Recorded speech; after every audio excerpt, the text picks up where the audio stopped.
वृक्षारोपण छेउमा बरुवाटा मुक्ति दिँदछन् मुक्ति हो लिनलाई आउन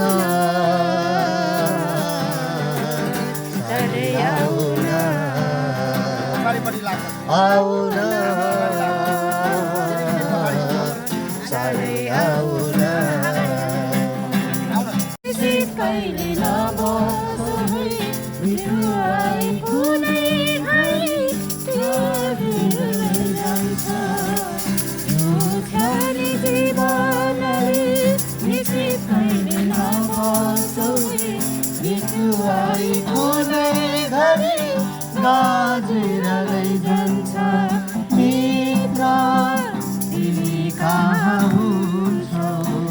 तिम्रो आत्मालाई परमेश्वरले न्याय गर्दा मित्र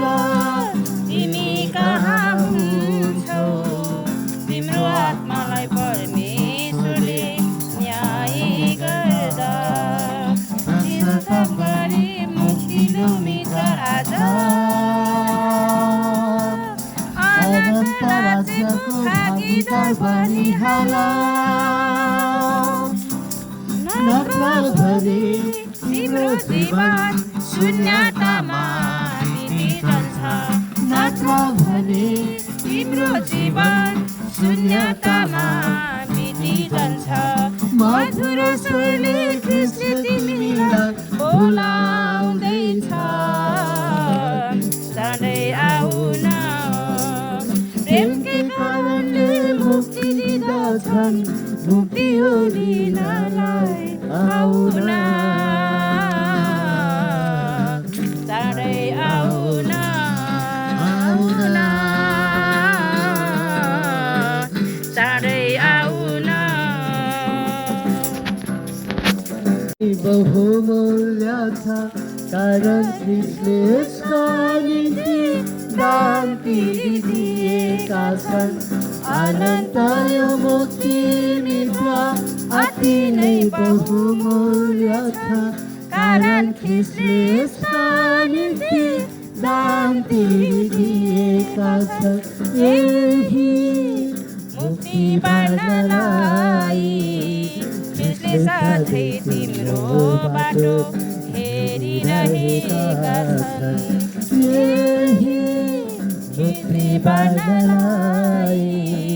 कृष्णले साथै तिम्रो बाटो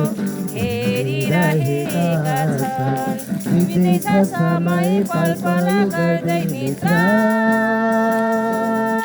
स्वागत गर्दछन् ती डरलाग्दा दिनहरूले प्रिय मित्र अपार सुखलाई दुई हात फैलाई आजै अपनाऊ प्रिय मित्र अपार सुखलाई दुई हात फैलाई आजै अपनाऊ मधुर स्वरले कृष्ण तिमीलाई बोलाउँदैछन् चाँडै आउन प्रेमकै कारणले मुक्ति दिँदछन् मुक्ति हो लिनलाई आउन चाँडै आउन आउन चाँडै आउन यस टोल वरिपरिका रहनुभएका प्रिय दाजुभाइ दिदीबहिनीहरू सुन्दै हुनुहुन्थ्यो मधुर स्वरले ख्रिस्टले तिमीलाई बोलाउँदैछन् चाँडै आउन। यो ख्रिस्ट को हुनुहुन्छ जसले बोलाउँदै हुनुहुन्छ? जो ख्रिस्ट चाहिँ विश्व ब्रह्माण्डका मालिक हुनुहुन्छ, जसले यो आकाश पृथ्वीदेखि अनदेखि कुराहरू बनाउनु भयो, उहाँ नै ख्रिस्ट हुनुहुन्छ। उहाँ संसारमा मानिस जातिलाई आफ्नै स्वरूपमा आफ्नै